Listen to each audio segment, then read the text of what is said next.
اعوذ باللہ من الشیطان الرجیم بسم اللہ الرحمن الرحیم والموفون بعہدہم اذا عاہدوا، اور اپنے وعدے کو پورا کرنے والے لوگ جب وہ کسی سے وعدہ کر لیں۔ وعدہ کرنے میں ایک تو یہ ہے کہ آدمی زبان سے کہہ کر کے وعدہ کرے یا لکھت روپ میں وعدہ کریں، اور ایک ہے کہ آدمی نہ لکھ کر کے وعدہ کرے نہ زبان سے وعدہ کرے، لیکن جس ماحول میں وہ رہ رہا ہے، جہاں وہ جس حیثیت میں وہ ہے، خود بخود اس کا کچھ لوگوں سے وعدہ ہو جاتا ہے۔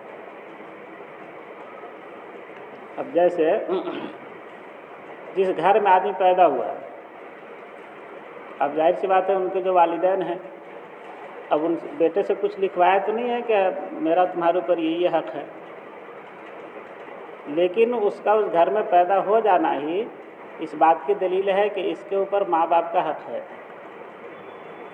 یا جس گھر میں بچہ پیدا ہوا ہے تو اب ظاہر سی بات ہے نہ اس نے کچھ لکھا، نہ ماں باپ نے کچھ لکھا، نہ کچھ کہا، لیکن آٹومیٹک یہ بات ہو جاتی ہے کہ والدین کے اوپر کچھ ذمہ داری ہے بچے کے تعلق سے، اس کی صحیح تربیت، صحیح تعلیم، اس کو صحیح راستہ دکھلانا، یہ سب بھی وعدہ، یعنی حقوق جتنے بھی ہوتے ہیں نا، حقوق بولتے ہیں نا، حقوق العباد ہے، حقوق اللہ ہے، بندے کا حق ہے اور اللہ کا حق ہے، تو وہ تمام حقوق جو ہے وہ وعدے کے ضمن میں آ جاتے ہیں۔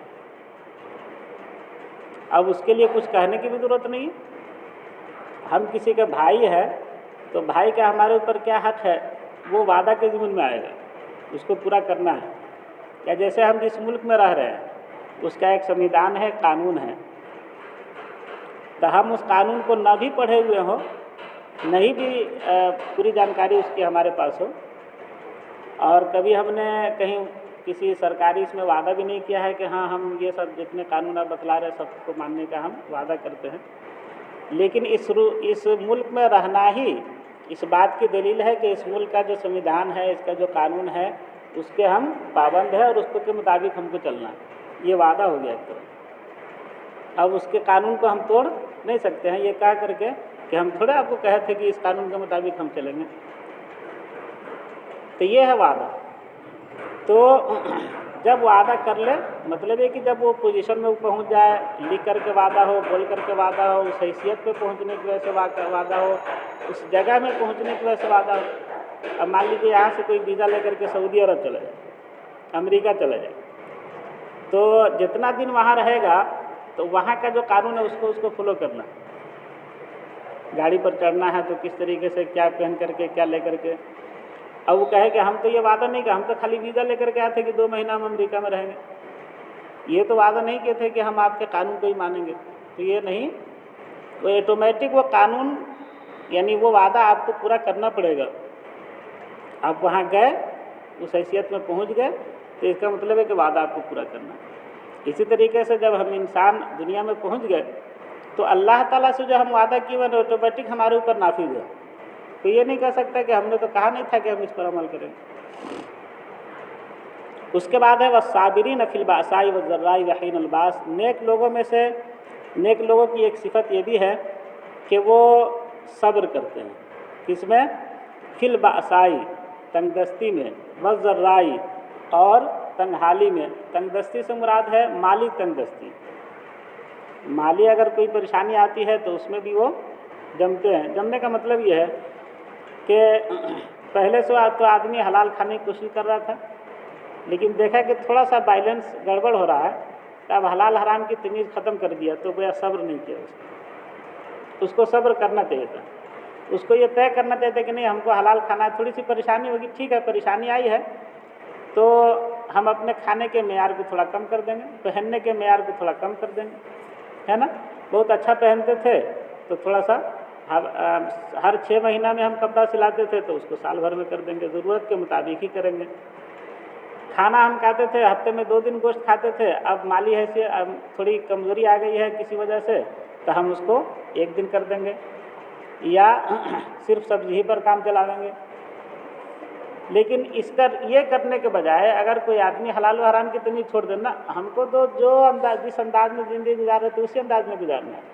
اب اس کے لیے چاہے ہم کو حرام تک جانا پڑے، سود کھانا پڑے، یا اور کوئی کسی کا مال دبانا پڑے، یا جھوٹ بول کے کسی سے کچھ لینا پڑے، تو یہ اس کا مطلب ہے کہ اس نے صبر نہیں کیا، تنگ دستی میں صبر نہیں کیا، تنگ دستی میں اللہ کے حکم پر وہ جمع نہیں۔ ذرہ کا مطلب ہے جسمانی تنگ حالی۔ جسمانی تنگ حالی کا کیا مطلب ہے؟ آدمی کو کوئی مرض ہو گیا، اللہ کی طرف سے کوئی تکلیف آ گئی ہے نا، جسم کا کوئی حصہ ہے جس پر زخم ہو گیا، یا اور کسی طرح کی کوئی بیماری ہو گئی، جسمانی بیماری، تو اس میں بھی وہ اللہ کی طرف دھیان رکھے اور دعا بھی کرتا رہے، اس کے لیے تدبیر بھی کرے، اور اللہ کی طرف بھی دھیان رکھے کہ یہ بھی اللہ کی طرف سے آئی ہوئی ایک مصیبت ہے، ہو سکتا ہے کہ اللہ تعالیٰ اس میں میرے لیے بہتری رکھا ہو۔ اور اس کی مثال جو ہے اللہ تعالیٰ نے اپنے نبیوں کے ذریعے دیا، جیسے حضرت ایوب علیہ السلام کے بارے میں ہے کہ ان جسمانی اس میں جو مبتلا ہوئے وہ تو جسم میں جگہ جگہ زخم ہو گیا، اور اتنا خطرناک زخم ہوا کہ سب میں کیڑے پڑ گئے۔ تو حدیث میں ہے کہ حضرت ایوب علیہ السلام کے جسم سے اگر کوئی کیڑا گرتا تھا نا تو وہ اٹھا کر کے اس میں رکھ لیتے تھے، پھر زخم پر لگ لیتے، اور یہ کہتے تھے کہ جب اللہ نے تمہاری خوراک اس میں رکھا ہے، اس جسم میں رکھا ہے، تو تم وہاں کیوں جا رہے ہو، باہر کیوں جا رہے ہو؟ اور کبھی بھی ان کی زبان پر کوئی شکوہ کا لفظ نہیں آیا کہ اللہ تعالیٰ ہم کو کون سی مصیبت میں آپ ڈال دیے۔ اور ان کے جتنے رشتہ دار تھے، جتنے ملنے جلنے والے تھے، سوائے بیوی کے سب جو ہے ان کا ساتھ چھوڑ دیا، لیکن پھر بھی حضرت ایوب علیہ السلام نے صبر کیا، پھر اللہ تعالیٰ نے حالات کو پلٹا۔ اس میں قرآن میں ہے کہ حضرت ایوب علیہ السلام جب اس چیز سے پہنچ گئے، اللہ سے دعا کیا، ربی انی مسنی الضر وانت ارحم الراحمین، اے اللہ ہم کو تکلیف پہنچی اور آپ ارحم الراحمین سب سے زیادہ رحم کرنے والے ہیں۔ تو اللہ کی طرف سے جواب آیا، ارکض برجلک، اپنے پیر کو زمین پر مارو، اور وہاں سے ایک چشمہ نکلا، اور پھر اسے غسل کرنے کے لیے کہا گیا حضرت ایوب علیہ السلام، اور اسے جو غسل کیا تو بالکل پہلے جیسے تھے، بدن پر کوئی داغ دھبا نہیں، کوئی زخم نہیں، بالکل اس طرح ہو گیا۔ اور اللہ تعالیٰ نے اس کے بعد پھر ان کو اولاد بھی دیا، ان کے خاندان کو بھی ان کی طرف لوٹا دیا، ان کی بیوی بھی تو ان کے ساتھ تھی پہلے سے۔ تو یہ صبر کرنے کا یہ جو قرآن میں بیان کیا گیا وہ اس لیے کہ ہم اور آپ اسے سبق لیں کہ ایک نبی کے ساتھ اس طرح کے حالات آئے لیکن انہوں نے اللہ کا شکوہ زبان پر نہیں لایا، تو ہمارے اوپر بھی اللہ کی طرف سے آزمائش آ سکتی ہے۔ ہم بھی اگر اللہ کے بندے ہیں تو اس آزمائش کے لیے ہمیں بھی تیار رہنا چاہیے ذہنی طور پر۔ اس میں ایک بات یہ دھیان میں رکھنا ہے کہ کوئی بھی مصیبت جو اللہ کی طرف سے آتی ہے، حدیث میں آیا کہ اگر کسی مومن بندے کو کانٹا بھی چبھتا ہے تو اللہ تعالیٰ اس کا اجر، اس کا ثواب اس کو دیتے ہیں، ٹھیک ہے۔ لیکن یہ بھی ہے کہ اس کا مطلب یہ نہیں ہے کہ جب یہ اجر و ثواب کی چیز ہے اور اس کی وجہ سے اللہ تعالیٰ اس کے درجے کو بلند کرتے ہیں، اس کے مرتبے کو بلند کرتے ہیں، تو یہ کوئی مانگنے کی چیز ہے نہیں۔ اس کا مطلب یہ نہیں کہ آدمی اپنے لیے مصیبت مانگے کہ ہم کو کوئی زخم دے دیجیے، ہم کو کوئی بیماری دے دیجیے، ہم کو کوئی پریشانی، نہیں۔ کرنا کیا ہے؟ اللہ تعالیٰ سے تو یہی مانگنا ہے کہ اللہ تعالیٰ ہم بہت کمزور ہیں، ہمیں تو عافیت کی زندگی دیجیے۔ اللہ تعالیٰ سے مانگنا یہ ہے، یہ نہیں کہ ہم بیماری مانگنے لگے اللہ تعالیٰ سے۔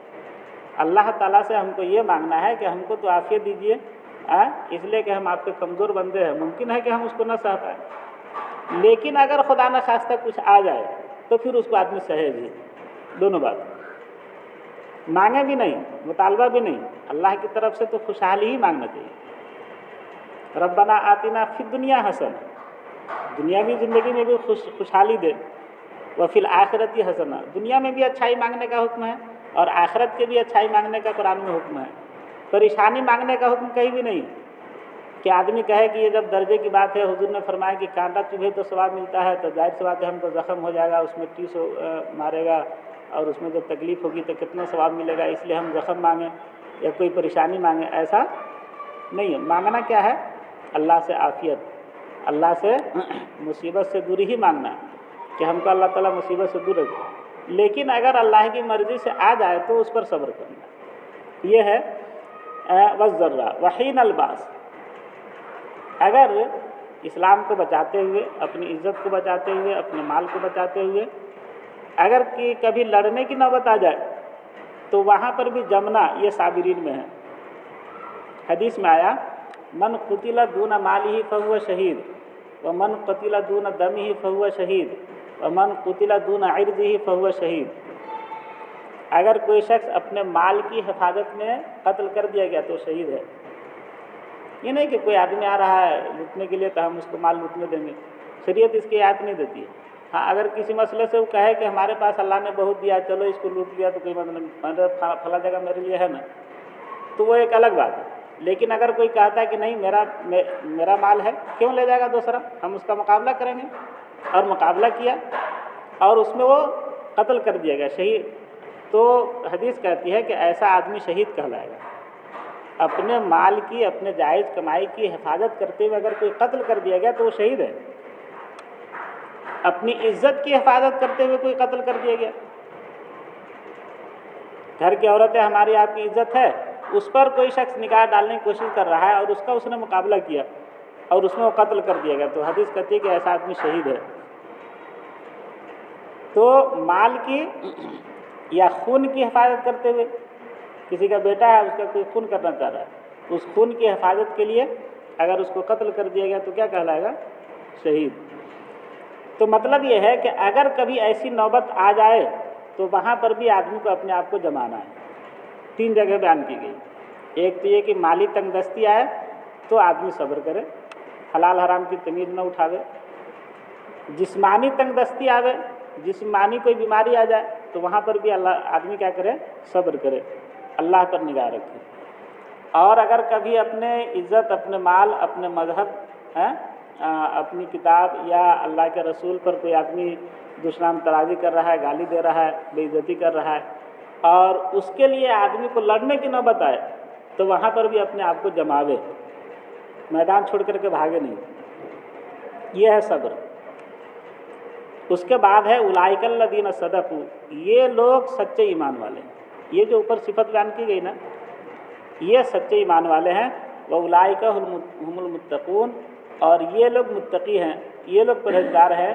اور جن متقی کے بارے میں قرآن میں جگہ جگہ وعدہ ہے اللہ تعالیٰ کا، کہیں پر متقیوں کے بارے میں ہے کہ ان کو 2 جنتیں ملیں گی، 2 باغ ملیں گے، اور کہیں پر ہے کہ اللہ تعالیٰ متقیوں کے ساتھ ہے۔ تو یہ جو انعام ملے گا نا وہ ان صفت رکھنے والے لوگوں کو ملے گا۔